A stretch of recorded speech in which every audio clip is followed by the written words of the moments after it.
The Avengers. What can really be said about the Avengers? It's considered by many now to be one of the greatest, if not the greatest, superhero movie of all time. It has this brilliant crossover idea of combining the likes of Iron Man, Thor, Captain America, Hulk, all these characters that Marvel has been building up. They started something in 2008 with the first Iron Man movie, and then in 2012 we got The Avengers, this big action blockbuster movie that surprised the hell out of everybody and made Marvel, like, you know, the big dog in terms of superhero movies.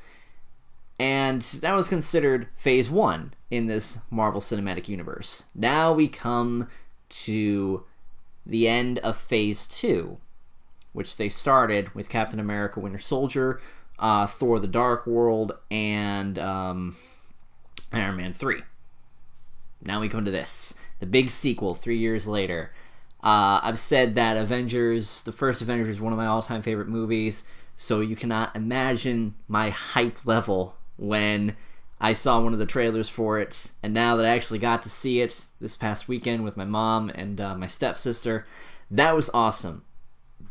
If you can't tell, Iron Man, supporting my Iron Man here. Avengers Age of Ultron, let's do this.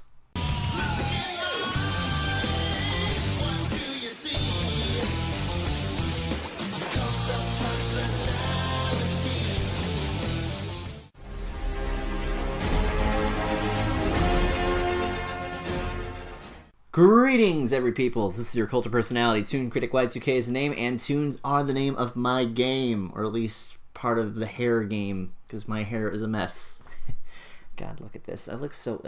God, I had it right before, and there we go. Close enough. That's as close... Whatever. Do I have to friggin' be messing with my hair the entire friggin' thing?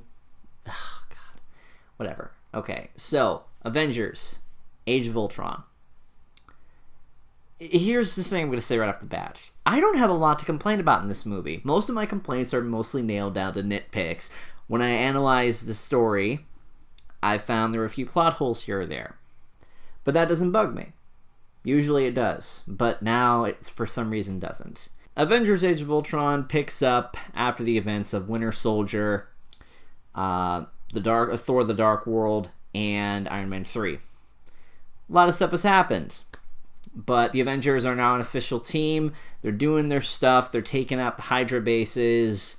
And they've got back Loki's staff. And we delve into some, without going into too much detail, we delve a little bit more into the Infinity Stones. And that's something we were starting to look more into come Guardians of the Galaxy. We have Ultron, the big baddie, as Iron Man's attempt at trying to create artificial intelligence not quite working as the way that he expected. I'm not going to talk about the entire plot because you've probably already seen it. I don't need to go into super detail over it, so I'll just talk about what I really enjoyed about this. First off, the action. Man, there was a lot of it. The first movie had its fair share. The second one does not even waste the first 5 minutes of the movie with thrusting you right into the action and complete warfare with all the Avengers right off the bat. It has, like, I think 5 or 6 great fight scenes, accentuated at the end with the final assault, which puts the first... It comes really close to beating the first final battle from the first Avengers movie. What else do I like? Music. Music is really good. I was surprised to see that Danny Elfman was doing some of the music for this. I found that to be pretty cool. I loved his take on the Avengers theme. And let's see. Characters. You know, you gotta have some good character development. In this case, you have character development for... Iron Man, because he attempts to, you know, make artificial intelligence and whatnot, and, yeah, Age of Ultron. You'll see why it doesn't work. He and, Hulk, Bruce Banner, you know, Bruce gets a lot more to do in this. Like, he gets his own story arc with Black Widow, which is really interesting to his character. He gets more development in this than almost all the development in his own solo movie. That sucks. Why can't Hulk get a good movie? You know, you have movies for Captain America, Thor, and Iron Man, and Hulk doesn't get jack shit in terms of good stuff. You know, you got the 2003 movie, you got the 2008 movie, I think. That, yeah, we're going to talk about that. Anyway, I was really liking what they were doing with Hulk and with Iron Man. Captain America didn't really get to do much other than be his usual self. You know, that's fine. Whatevs. You also have Hawkeye. Man, Hawkeye gets some stuff we didn't even know about. Hawkeye was one of my favorites in the original Avengers. He's so underrated in my opinion. And they gave him, you know, family life, 2 kids. You know, he retires. That's great. You also have Quicksilver and Scarlet Witch. 2 new characters. Now, initially I was worried because there's a lot of characters to be juggling around in this movie. But leave it up to, you know, Joss Whedon to understand that you got a lot of characters here, but you make it work. You manage to juggle them around and balance them so it doesn't feel like there's character overload. That's a good thing. And with these 2 characters, you know, I kind of wasn't really digging the Russian accents or whatever, but you know what? They're good characters. They had good development. And, you know, they weren't really villains per se. They were kind of just misunderstood and taking orders. But when they became heroes, when they became Avengers, that's where it gets good. Kind of upset they killed Quicksilver, though.